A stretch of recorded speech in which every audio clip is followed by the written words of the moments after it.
చూసేద్దాం బర్డ్స్, చెప్పాలంటే no words. పూర్తి వివరాలకు చదవండి రేపటి Sakshi Hyderabad edition. Musi river development పైన ఎంపీ సురేష్ రెడ్డి పార్లమెంటులో లేవనెత్తారన్నారు మాజీ మంత్రి Harish Rao. MP Musi river development పై రాష్ట్ర ప్రభుత్వం వాస్తవాలను దాచిపెడుతుందన్నారు మాజీ మంత్రి హరీష్ రావు. పార్లమెంటును తప్పుదోవ పట్టించడం సిగ్గుచేటు అన్నారు. ఏకంగా కేంద్ర ప్రభుత్వాన్ని పార్లమెంటును కూడా తప్పుదోవ పట్టించారన్నారు. కేంద్ర ప్రభుత్వానికి పార్లమెంటుకు చెప్పుతున్నది ఒకటి, ఇక్కడ అమలు చేస్తున్నది ఒకటి అంటూ మండిపడ్డారు హరీష్ రావు.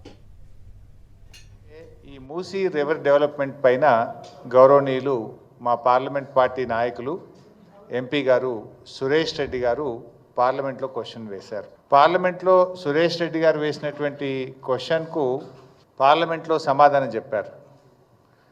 సమాధానం ఏంటంటే, ఆ సమాధానం చదివితే మీరు కూడా చూస్తారు, నేను I can read out and tell you.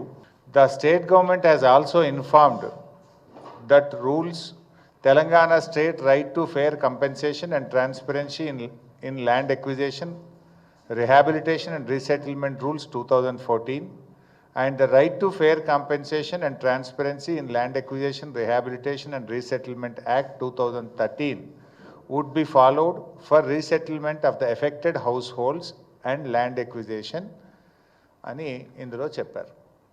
అంటే మేము 2013 భూసేకరణ చట్టాన్ని ఫాలో అవుతున్నాము, దాన్ని అమలు చేస్తున్నాము అని రాష్ట్ర ప్రభుత్వం చెప్పిందని ఇది పార్లమెంట్లో కేంద్ర ప్రభుత్వం చెప్పినటువంటి సమాధానం.